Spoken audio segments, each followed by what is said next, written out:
lined up the top stars from Hollywood and from all over the world to entertain you on a giant screen with the few colorful motion pictures you've been hearing about and reading It's about. showtime, folks.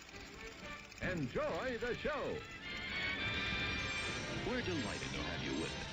They're driving theater. You'll find something to please you to add to your evening's enjoyment. Is pleased to bring you our feature presentation.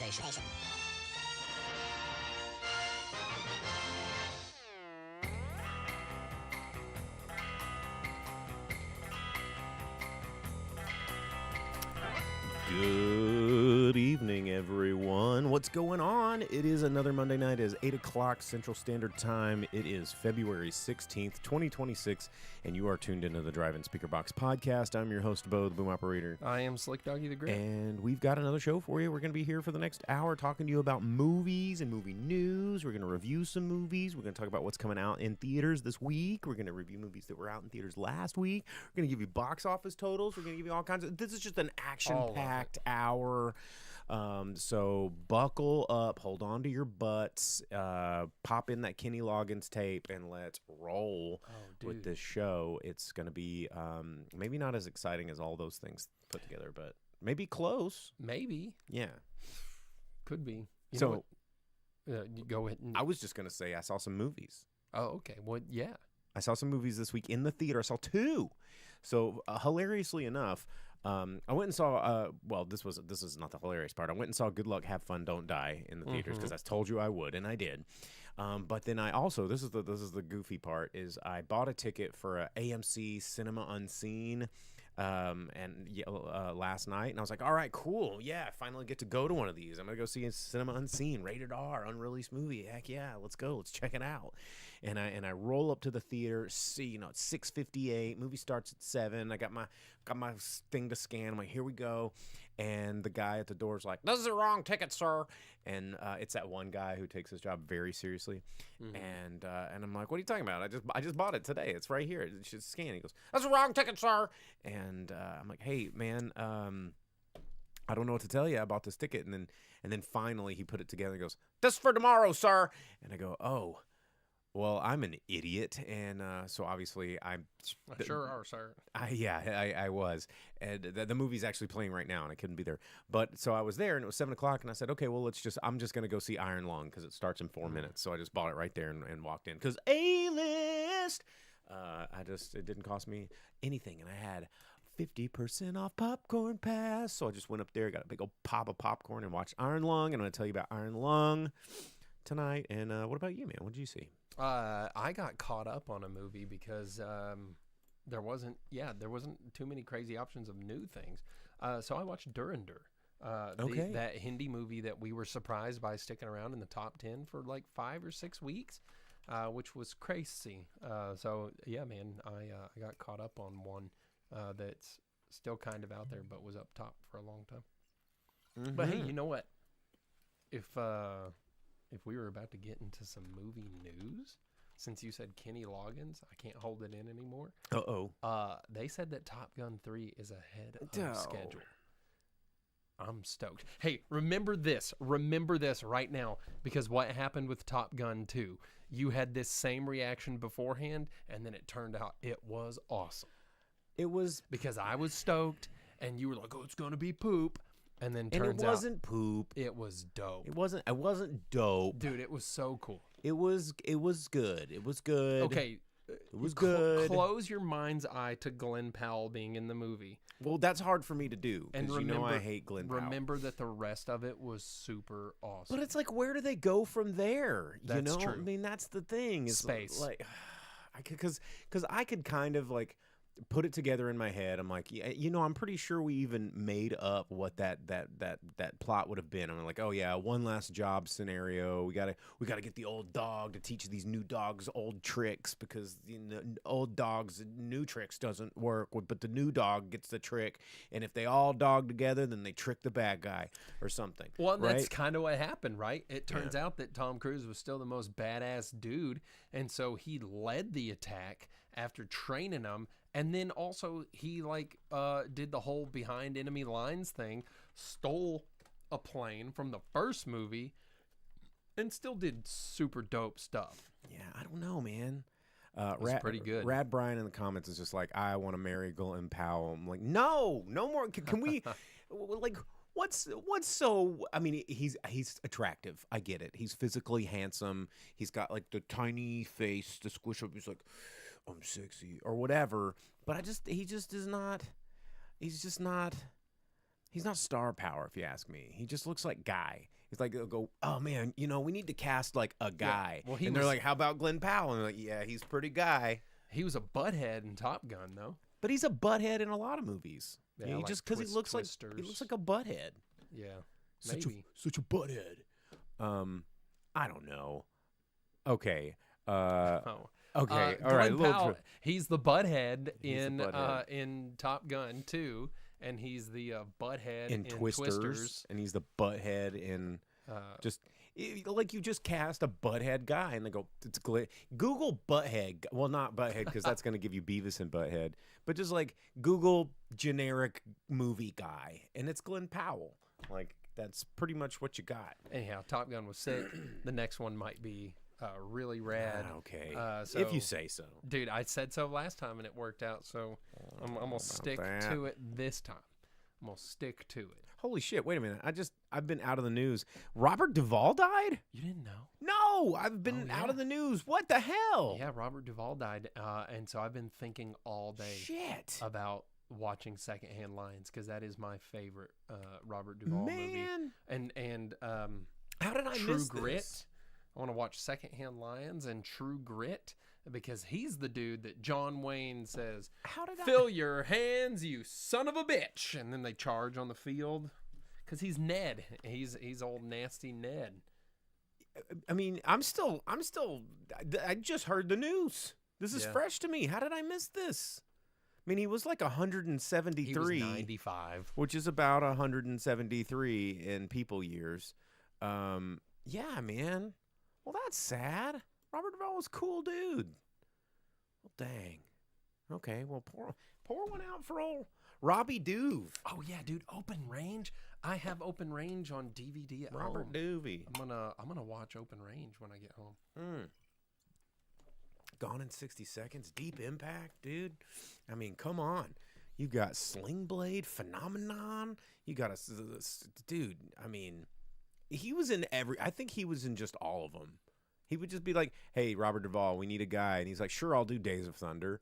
And yeah, dude, he was the crew chief lead for Tom Cruise in the NASCAR, and he was awesome. Yeah, I mean, just don't we have a Days of Thunder ball cap? There's a Days of Thunder hat back there somewhere. Well, dang, Robert Duvey, sad to see you dead, but 95's a long ass time, so I guess you did it. Yeah, congratulations. I mentioned in the comments, old James Vanderbeek passed too. Wait, wasn't he just trying to sell stuff online to pay for his cancer? Or is that's Dawson's Creek? That's James Vanderbeek. He just died too? Yeah. And when did he die? In the last couple of days? Last week, yeah. Because, I mean, the last bit of news, they were like, oh, isn't this cute? Dawson's Creek guy is selling memorabilia from Dawson's Creek to pay for cancer because that's how fucked up of a world we live in where celebrities have to sell their own shit just to get health care. But and then all of his friends made really sad posts, like old Carlton. Why can't I remember his name right now? The guy that played Carlton. What's his name? His name is Carlton. No, it's not. It's not unusual. Yeah, he posted a thing about it and a couple other people, and it was all really, really sad, man. Man, that's Especially, terrible. dude, James Vanderbeek was so cool. Alfonso Ribeiro. Yeah, thank you, Vince. I was trying to remember Ribeiro, and I couldn't do it. Yeah, man, that's super sad. Especially, James Vanderbeek was so cool in How I Met Your Mother because he was the lead guitar and singer of the Foreskins. Man. They sang Murder Train, which was awesome. I didn't realize so many people died this week. Yeah. Yeah, it turns out, man. Crap. Super bummer. Yeah, I'm going to have to compile a list of deads? No, a collection of my favorite Robert Duvall movies to watch. I'm going to watch Secondhand Lions, Open Range, and True Grit.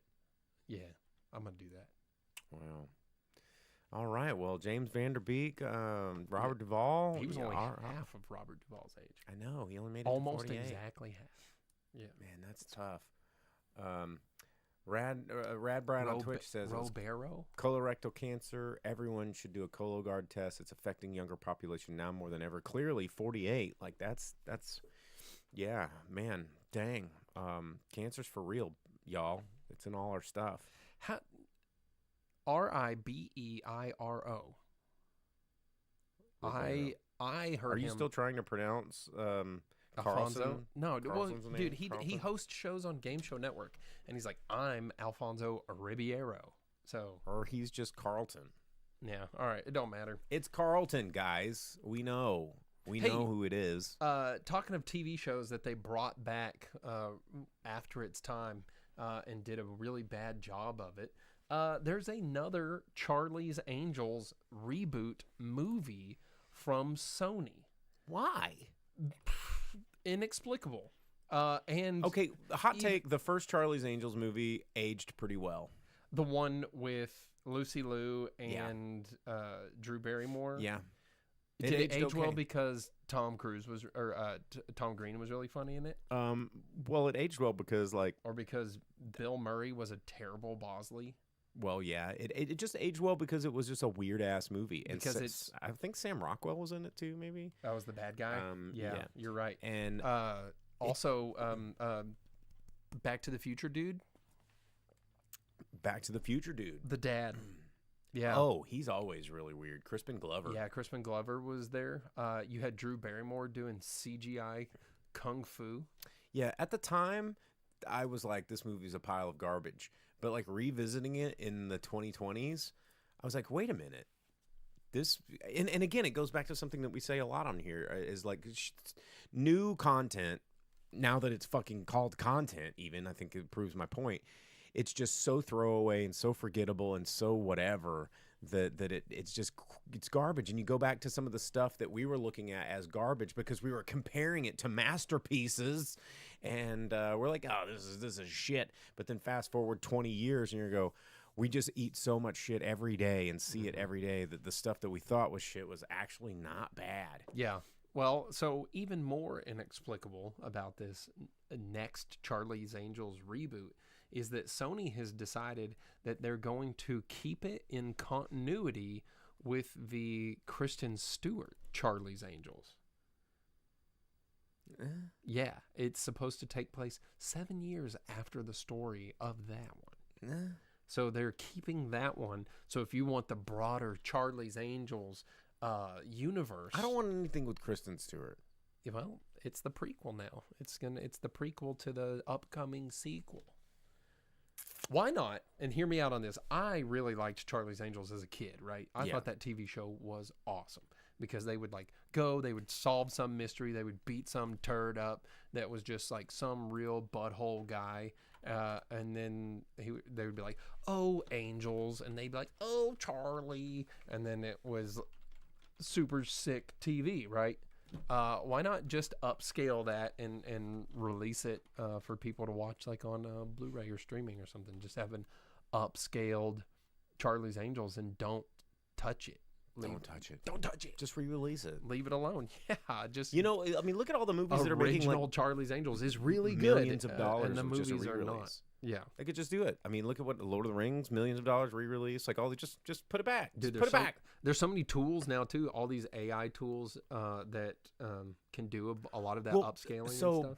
I haven't done a lot of research on it, but the new Elvis, like the Baz Luhrmann Elvis, like some of that footage looks insane, and I'm sure it's all AI upscaling. Vince, no.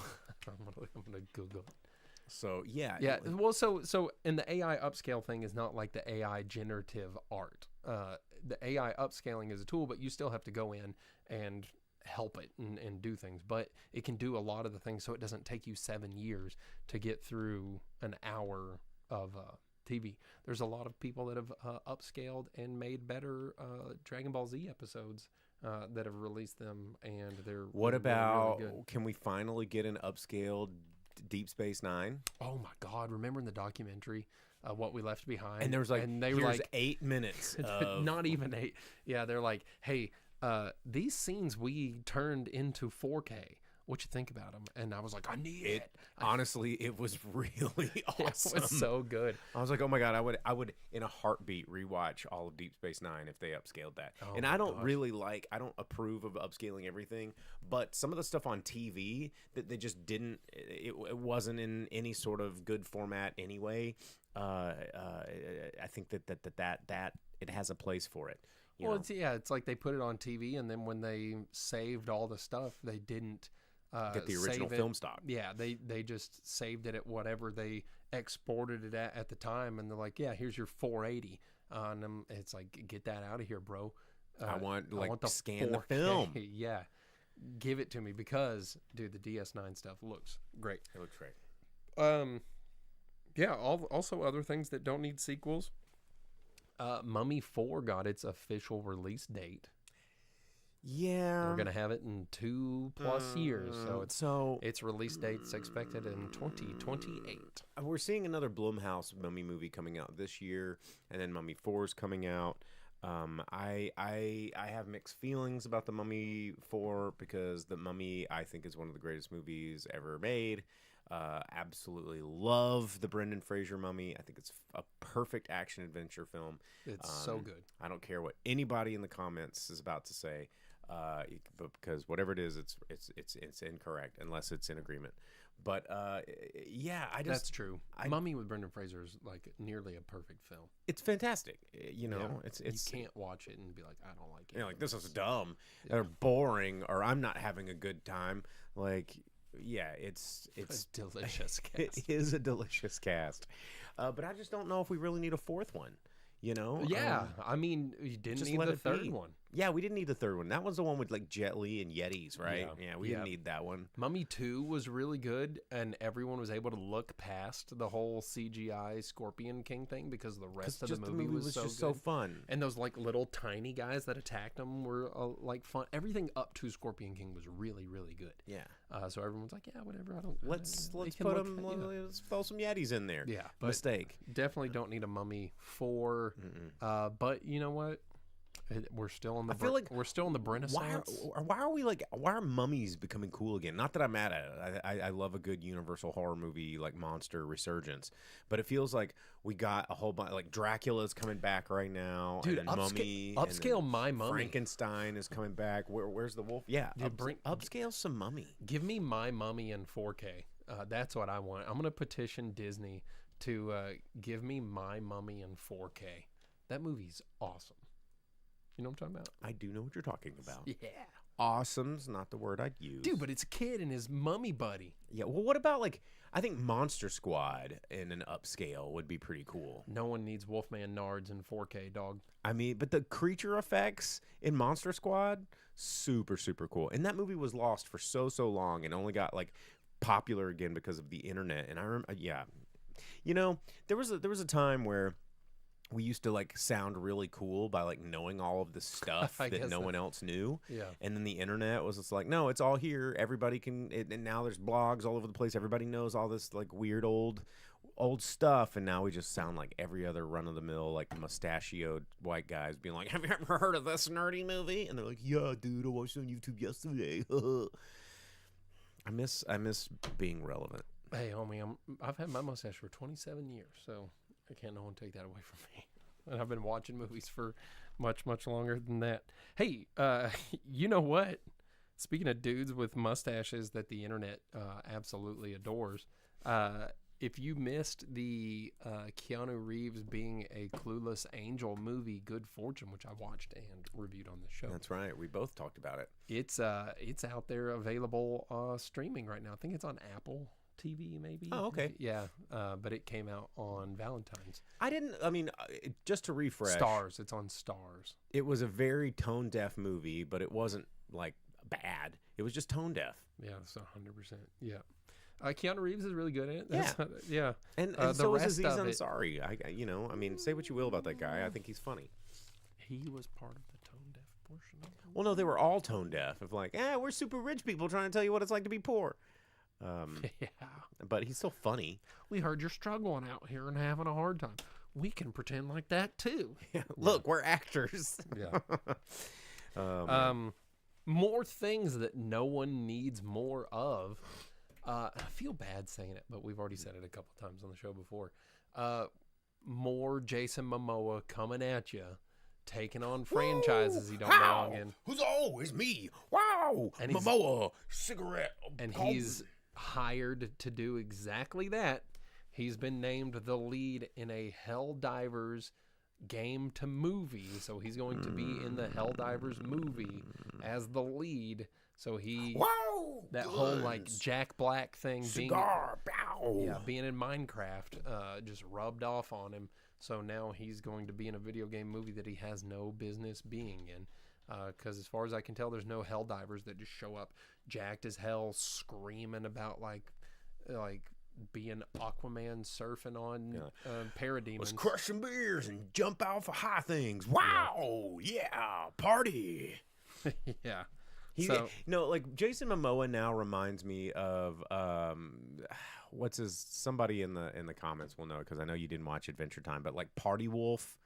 Bullet to the Head's not a bad movie, Vince. What are you talking about? Vince in the comments says, I actually saw Momoa in Bullet to the Head, and he was the best part of the movie. He looked normal and not as jacked to hell. What was the one where he was... Isn't he the bad guy? What was the movie with Jason Momoa where it was basically the same premise as Commando? Yes, I have that movie. Yeah. I know because it's like him and his Frost, daughter, and they're in they're just cabin, like they're just and people come cabining, to shoot him, and he's like, I got a set of skills. Yeah.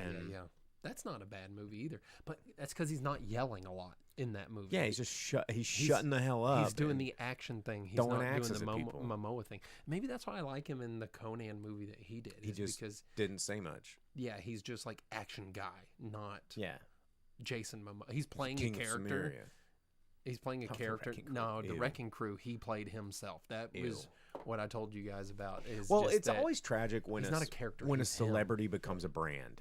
Yeah. And like Jack Black, like I used to adore Jack Black. Well, back in Tenacious D, I was like, guys, have you ever heard of this guy, Jack Black? He's so funny. Yeah. And then all of a sudden, it turned into this like institution, Yeah. and it's like rigadoo, like everything is that. And That's you're like all right. when I used to be the only one buying Tenacious D shirts from the stores when they had them, and I had the albums, and it's like, you guys know about this? Or you know what? One of the guys earlier, he's been playing a lot of music that I thought I got away from in the past, and I'm now being haunted by it again. I wish that he really wouldn't, but he's in his early 20s and doesn't understand that we lived at a time where you couldn't escape it. You couldn't just put in headphones and skip to the next song as easy as you can now. Yeah. But one of these songs was Learning to Fly by Foo Fighters. And the only thing I ever think about is the music video for that, where Jack Black and Kyle Gass are the drug addict janitors on the phone, Because or on the D plane. was cool then. And they hide their coke in the coffee maker, and that's the whole thing of the music video, is that the pilots get all whacked out, and it's up to the Foo Fighters to land the plane. Great music video. Yeah. Dave Grohl, man. Yeah. But yeah, I was like, oh, dude, Tenacious D, and I watched the HBO show, and then Yeah, the HBO show was great. now it's just too much. Well, anyway, what else before we talk about movies that are coming out this weekend? I got one last thing talking about Jason's. Okay. Billy? No, dude, this is directly for you. Jason Statham has a new movie coming out where he's playing Jason Statham. Is it his first job? Oh, so he's jumping shark. He's doing Jean-Claude. What was it? JCVD or what was the name of the show? Jean-Claude Van Johnson. Yeah, Jean-Claude Van Johnson. Yeah, that's a good show. No, so he's it's an action comedy where he's playing himself. It's called Stole My Bike. It's called My First Job. Yeah. Yeah. But I don't know. It might be funny because it might be him just Troping himself. Yeah, exactly. Having fun with the audience, being someone like you. Like, this is all he does now. Yeah. Which, it could be pretty good. He could, we'll see how it goes. One of my favorite movies, honestly, is some actors playing themselves. It's Adam and Bert Return to the Misadventures of Adam and Bert Return to the Batcave.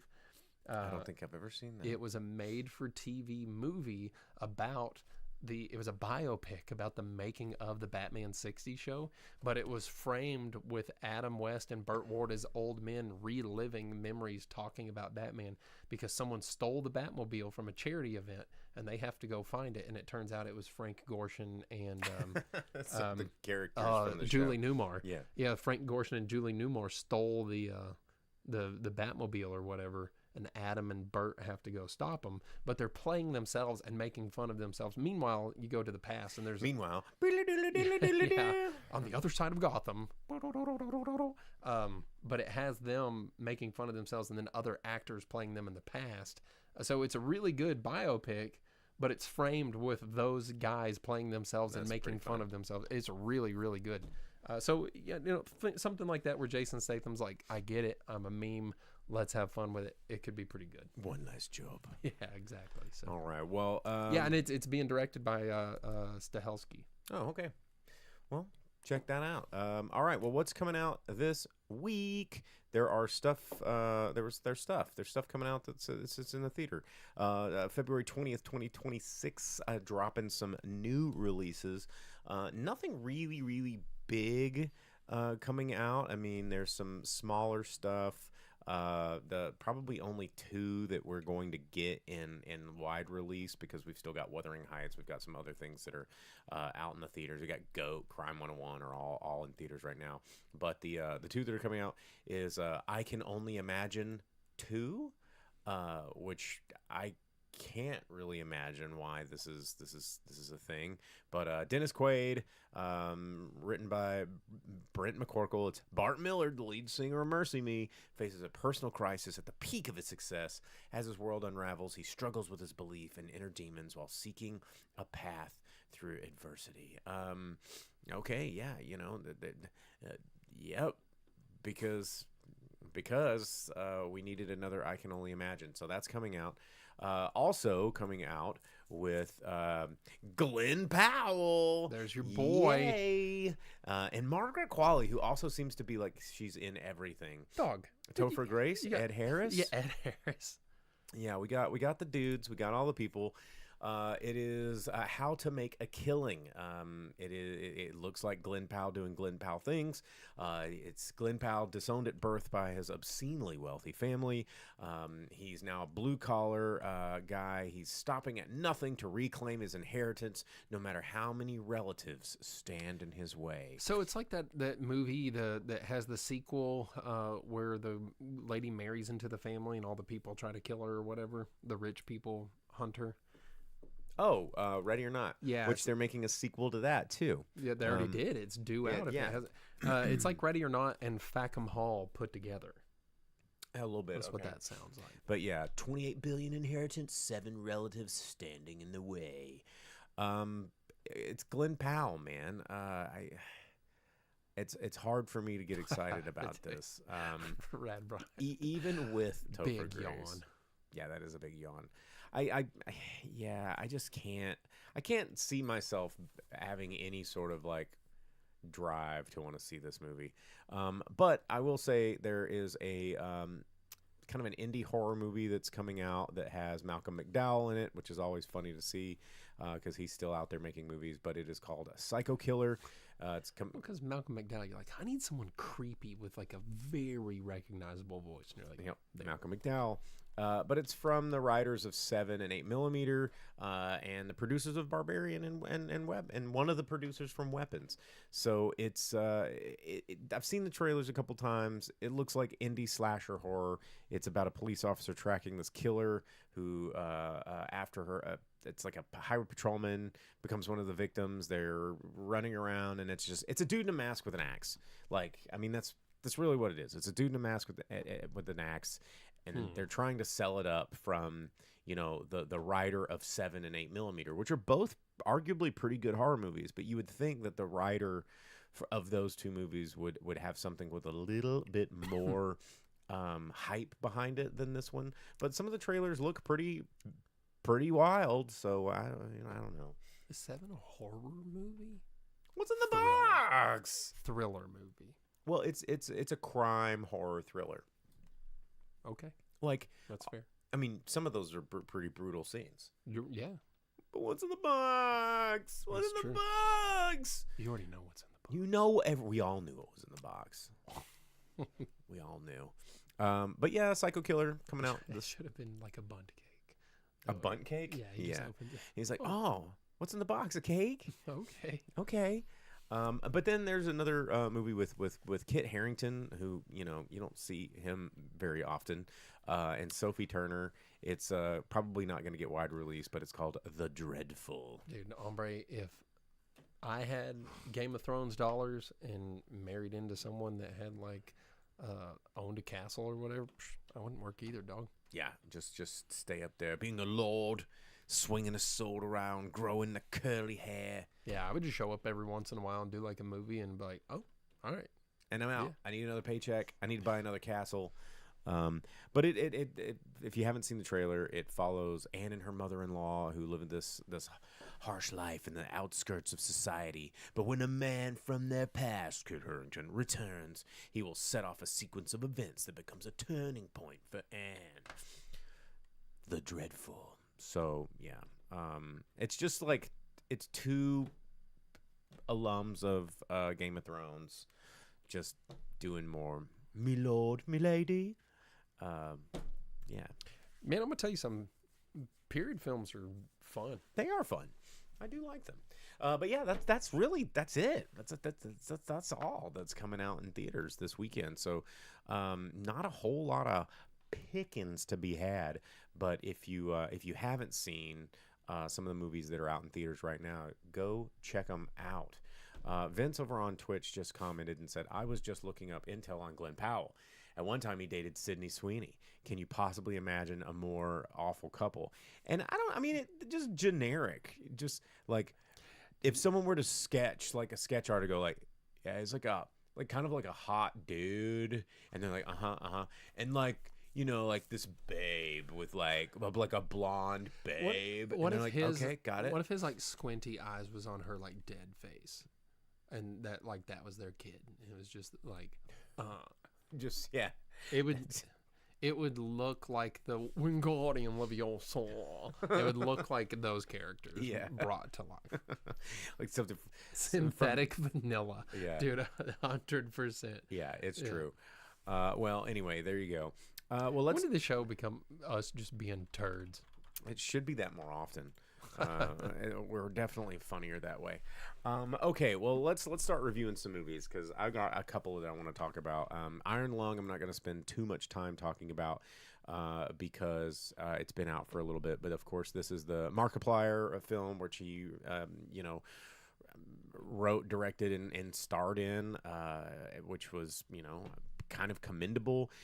This movie is based on the game. It's this post-apocalyptic future after the Quiet Rapture, and this convict's trapped in a submarine going deep diving in this ocean of blood, trying to look for missing stuff, right? And he finds some crazy shit down there.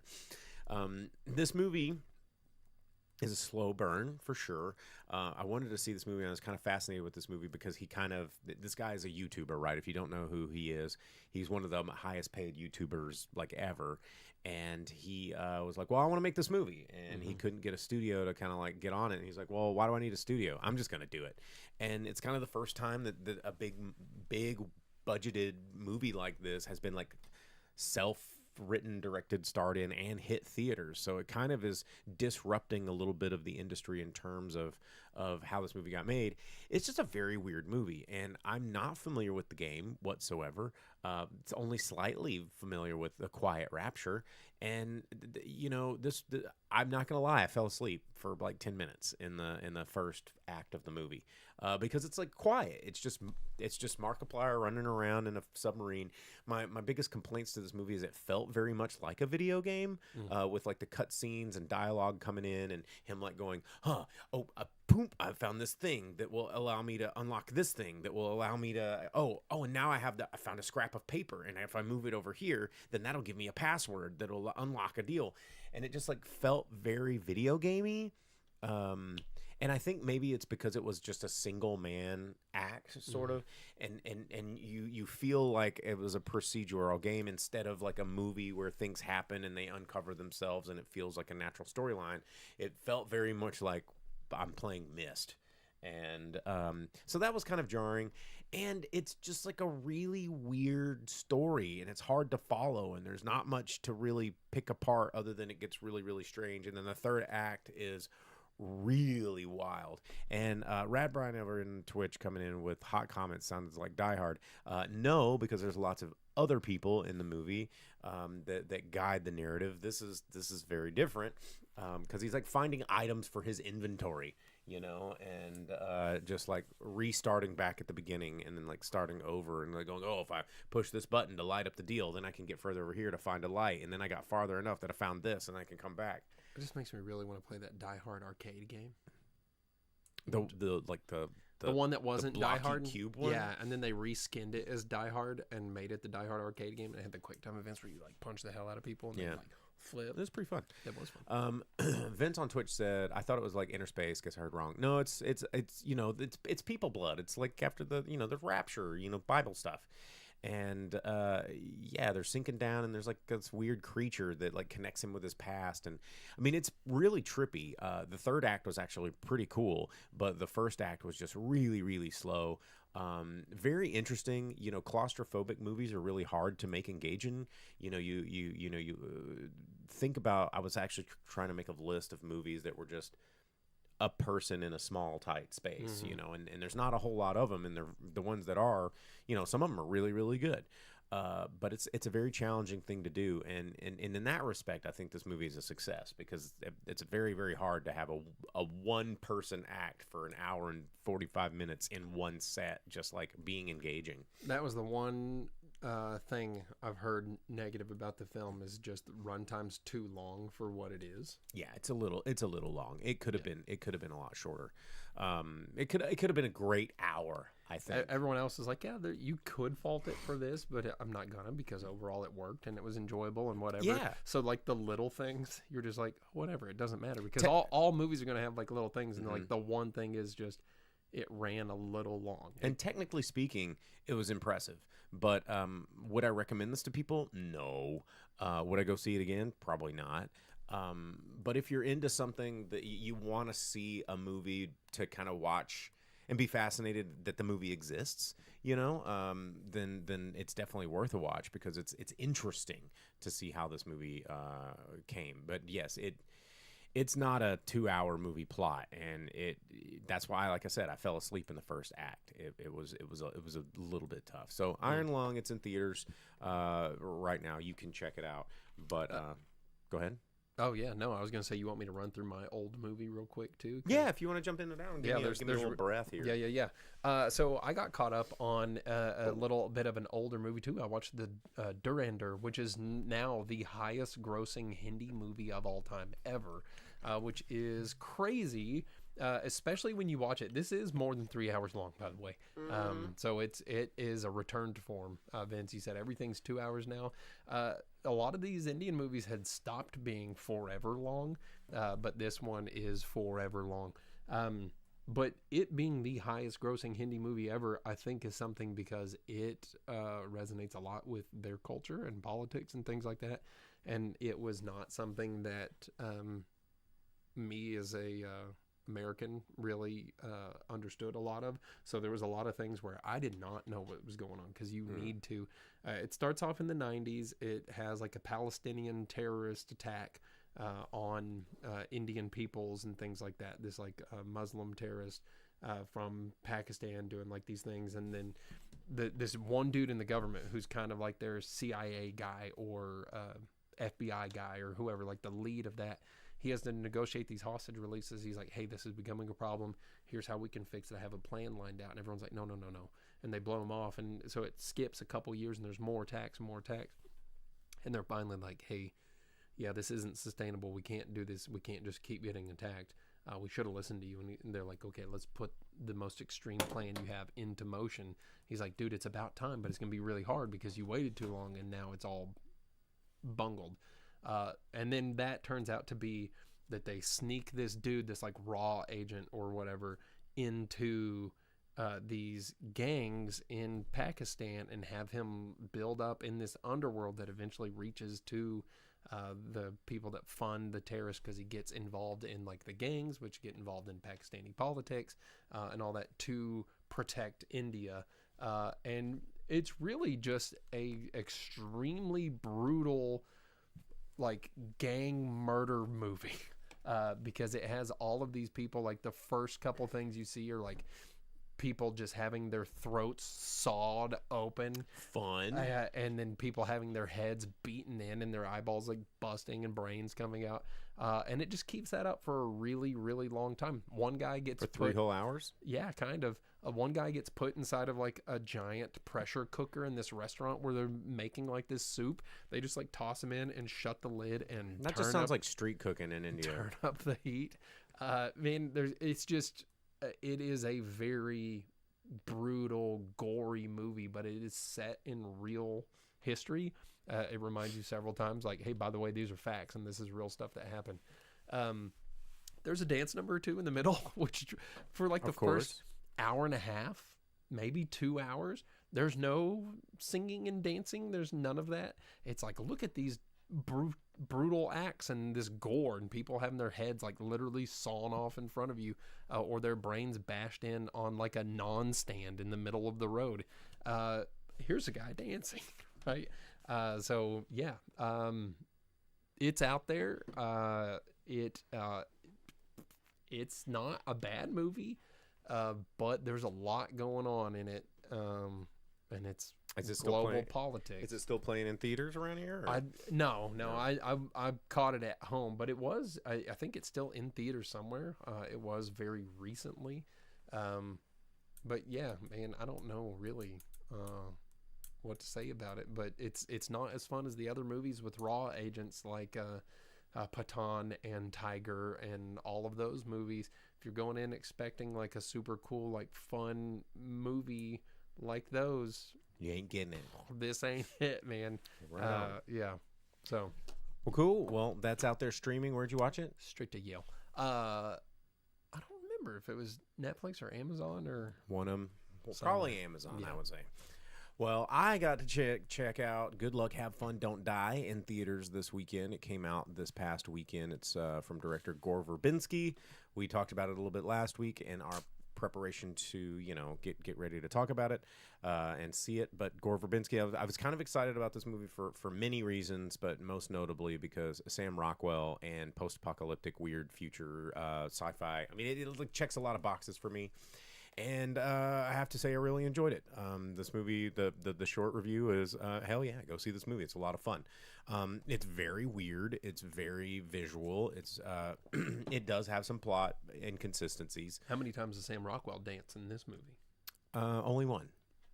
Has to have at least one. He does have to have at least one dance number.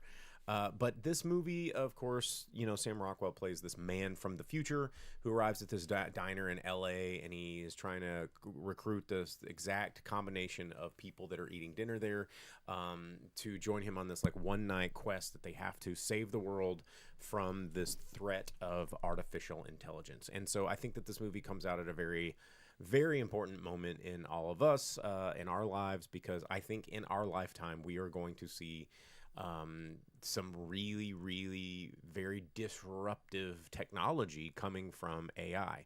And I think it's going to change society in ways that we can't even really predict yet.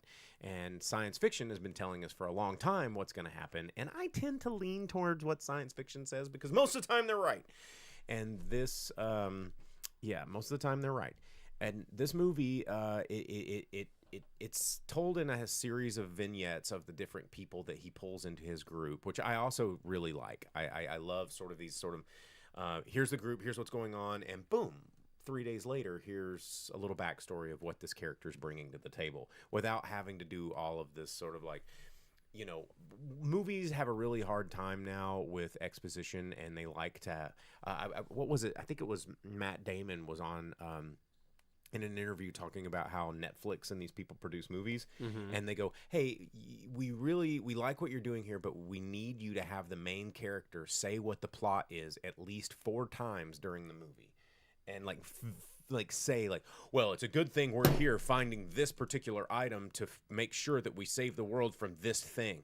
And Wow. and they go, no, you have to put it in there, because they say so many people now are tuning things out, and they're doing things on the side, and they go, no, we need you to remind the audience, just like look in the camera and go, hey, we know that you've been on your cell phone, but here's the plot of the movie in case you weren't paying attention. And what a shitty world that is. That's why all these Netflix movies drive me nuts, is because they're like, where they spoon feed you because they're literally told to spoon feed you. And this movie, it really gets the plot moving in a way without having to spoon feed you, but you definitely don't miss it. And it's through those vignettes of these different characters, it sets the tone of what's going on in this world.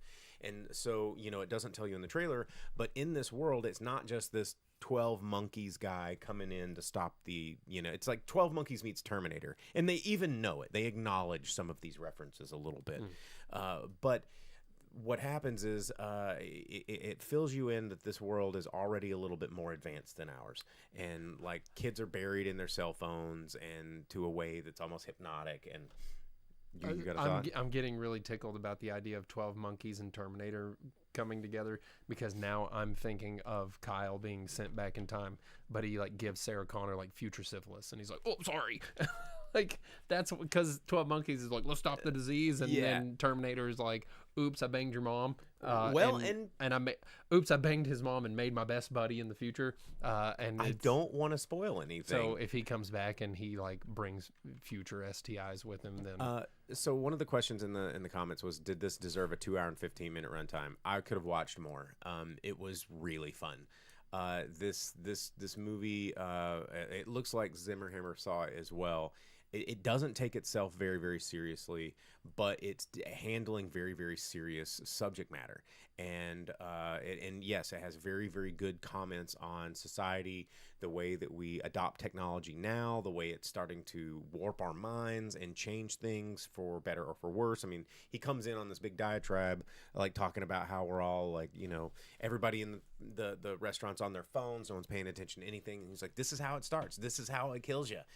And he's like, does anybody even remember a phone number anymore? Can you name one phone number that you've memorized? And he's like, you're all getting so stupid. And of course he comes in just like 12 Monkeys, and no one wants to believe him because he's a dirty ass looking hobo that's been traveling through time. And apparently he's done this about 115 times. So he's now a little bit more jaded and kind of going like, yeah, all right, this is probably going to fail, but I'm going to keep doing this. And then of course this is the group that gets closest to the end. I don't want to spoil anything in this movie, but there are twists, there are turns, and there's some awkward CGI, but I think that by the end of the movie, it leaves things in an open-ended way to where you could explore the ending on your own and be like, okay, were these things that I saw in the end of the third act, were they because of X, Y, and Z? And it lets you kind of think about it without just going, nope, here it is in a pretty little box with a pretty little bow. So you don't have to think about anything that happened in this movie at all. And this movie definitely does not leave you with a pretty little bow. It leaves you with I hope everything works out all right in the end, because we didn't get to see it. And that's the only spoiler alert I'm going to give you, is it's a movie about a time loop that maybe doesn't have a resolution. And I think that that's cool, because it's like, you can't expect these huge problems to always go 3, 2, 1. Whew. Well, we did it, guys. The world is safe. And it kind of one of the things that I did love about this movie, they weren't trying to stop singularity. They're like, it's inevitable in all timelines that AI is going to get this smart, but we just need to put safeguards in place before it does. And so that was what they were trying to do, is they were trying to put in some safeguards. Terminator 3. And yeah, so it's fun. Sam Rockwell's great. Gore Verbinski is visually a lot of fun. The colors, the action, the humor, it's all very, very just it's paced well. It's great characters, great cast, and it leaves you thinking. It's fun without being really heavy-handed. And Zimmerhammer says, yeah, but there's lots of plot holes. Time travel. Time travel is gonna have plot 150 times of time travel. It has to have plot holes. And I think that a movie about time travel that tries not to have plot holes or think that it can't have plot holes is doing time travel incorrectly. I mean, Donnie Darko. Yes, that is a really good example of a shitty time travel movie. Oh, hey, oh. I don't think Donnie Darko's a great... it's not a bad movie. It's a bad time travel movie. I've convinced myself once or twice that if at some point in my life I may unlock time travel because I've watched every friggin' movie about time travel that there is. What's the greatest time travel movie ever made? T2. No, it's Bill and Ted's Excellent Adventure, you dingus. We all know that. It's the best one. It's the best time travel movie. And I mean, yeah, but Arnold Schwarzenegger's not in it. No, but I would say arguably there are more plot holes in the Terminator franchise in terms of time travel than there are in Bill and Ted's, because Bill and Ted's acknowledges every plot hole as being a thing that's like, well, that's just time travel for you, you know? Like I know I've said it on the show before. Ziggy Piggy. The best part, like, and it's so smart too. Bill and Ted. There's a scene in Bill and Ted that you could tell that the writers really love the idea of time travel, and it's where they're trapped in the police station, and there's, you know, obviously Bill and Ted are two dinguses, and there's a stick there, and they go, well, what if we get caught and then when we get released, we tell future uses to just leave a trash can over the door so that when we come back and we do it again, then it'll be there. And they go, good idea, Bill. And then they wait, and then it happens, and it's like, that's time travel. And it's they kind of learn how to... Don't forget to wind your watch. Don't forget to wind your watches. Tell the princesses, you know. Who? Huh? You'll see. But like, that's time travel, man. It's supposed to be absurd and full of plot holes. And but if you acknowledge those plot holes as being something that's silly, then, you know. Vince over on Twitch coming in with the comment, Back to the Future, the best time travel movie, ? I'm not saying that time travel works the best, but it's the best movie with the time travel. I would say financially successful and with broad appeal and maybe shot the best. Yes, Back to the Future would probably fit that category. Emotional attachment, Back to the Future. Yeah, but Bill and Ted's, I would say, is the best one. It's the most fun one. Yeah, and just the best handling of time. I'm going to tell you why Bill and Ted's might be the only reason I can think of. San Dimas High School football rules. Did I ever tell you about the time that I said that in a speech class and nobody got it? Yeah, because it's like crickets, and then go, San Dimas High School football rules. I've had to be on stage. And Primer is really good. That's a good one. You know, but dude, we could talk time paradox. I kind of want to watch this movie now. What? Good Luck, Have Fun, Don't Die? Yeah. No, you'll like it. Yeah. You will like it. It's just bananas enough to be like, what is going on, but smart enough to keep you wanting to know more. And it's in theaters right now. You can check it out. Not really doing all that great at the box office. It opened up at number 7, which we'll talk about here in just a second. So it's only in 1,600 theaters. I thought that it would be in more theaters nationwide. But yeah, not a really good release here. Hoping more people get out to the theater and see this movie, because I want this movie to do well in the theater, but I think it's going to do a lot better on streaming. So yeah. Anyway, so with that said, let's do that top 10. Jake's going to give you the top 10 movies in the U.S., the box office report. We'll throw in some worldwide for the big boys, but we'll start with number 10. And actually, I want to talk number 12, just since I mentioned something about learning to fly earlier. Oh, Nirvana, the band, the show, the movie. It's playing here. Yeah, wow. It's only in 365 theaters. Brought in $1.25 million. Were you a fan of that show? What? It's a show. Nirvana, the band? Nirvana, the band, the show, the movie is a sketch comedy show. Oh. And this is their movie. It's not about Nirvana at all? It's not about Nirvana. Oh. No. Well, it's about these two guys that go back to like 2008. And it's another time travel movie, sort of. But it's a sketch comedy group. And anyway. But well, how about that? I had no idea. I thought it was like about Nirvana for some reason. But then at number 5, dropping from, or at number 10, dropping from number 5, Dracula, Only second week out, brought in another $3 million. So right barely at $9 million. And it's a bummer because it's like getting a lot of traction on social media. The ladies are loving it, and I'm telling you, I think that they should have kept a love story as a part of the U.S. title. Yeah, especially with Valentine's, huh? Yeah. But hey, there's hardly anything coming out this weekend, so maybe it'll have its like a little resurgence. I hope so. It dropped 263 theaters this week, so hopefully with some of that push and some of these internet reviews, There should have been a double feature online meme for Dracula and Wuthering Heights. Oh man, oh dude. that would have soared. Dracula Heights or Wuthering Dracula? Dracula Heights. Dracula Heights. Yeah. Blah.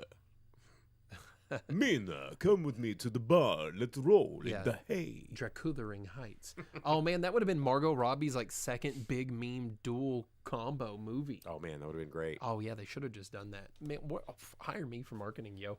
Well, I don't know why I put yo at the end of that. That ruined it. Yo.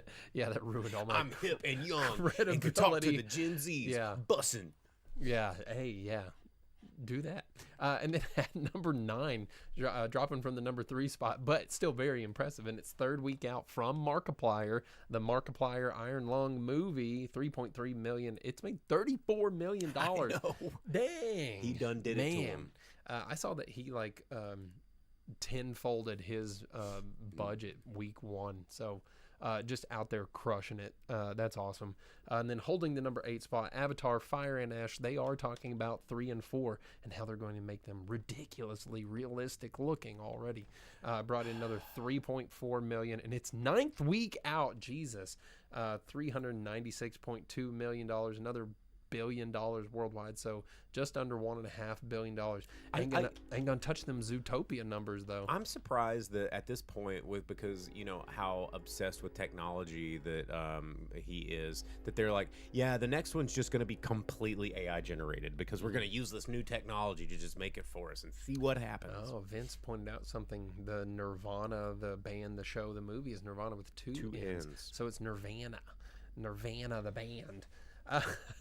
And then at number 7, opening at number 7, the one you just talked to us about, Good Luck, Have Fun, Don't Die, brought in $3.6 million in its first opening weekend. Not a great opening weekend. No, but great movie, fun movie. Have a lot of advertising or anything out there for it though either.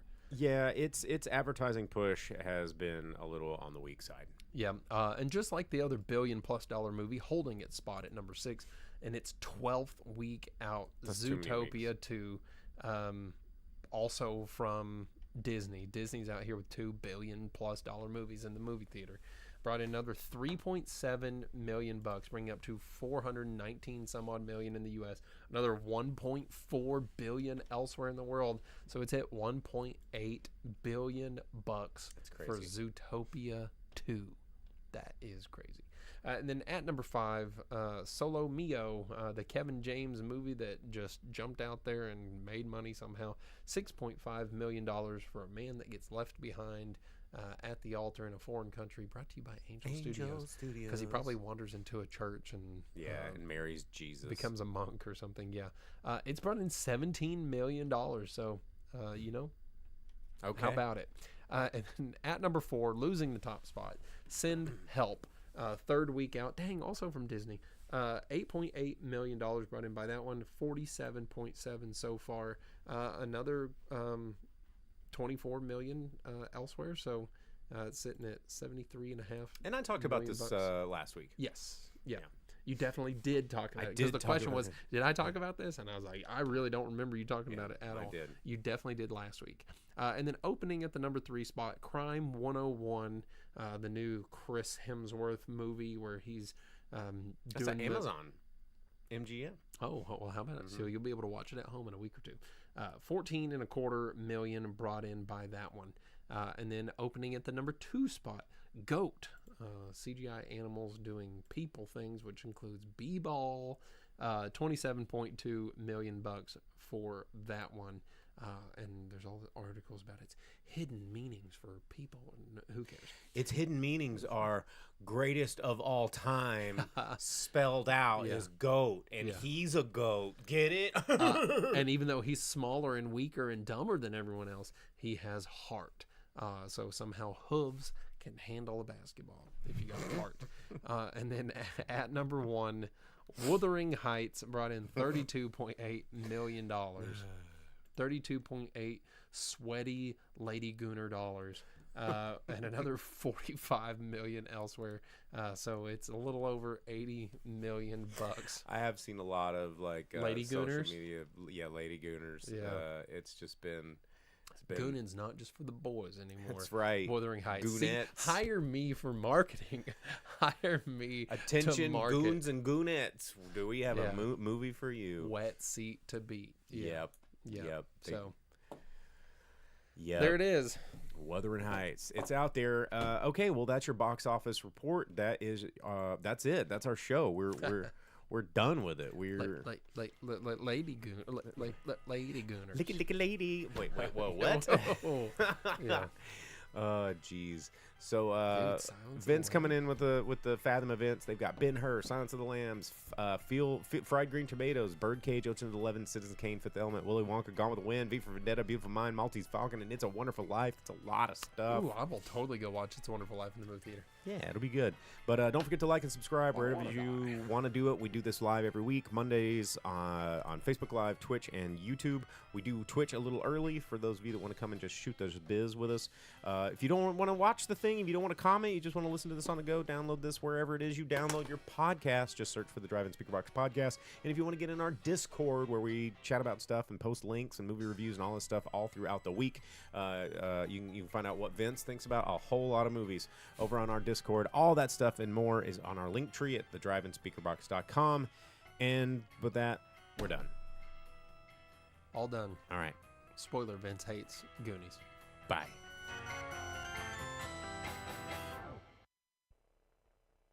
As you leave the theater, folks, please be careful. Don't let this happen to your car. Be sure to remove the speaker before you leave. If you should accidentally pull a speaker loose, please turn it in at our snack bar or box office. Thank you.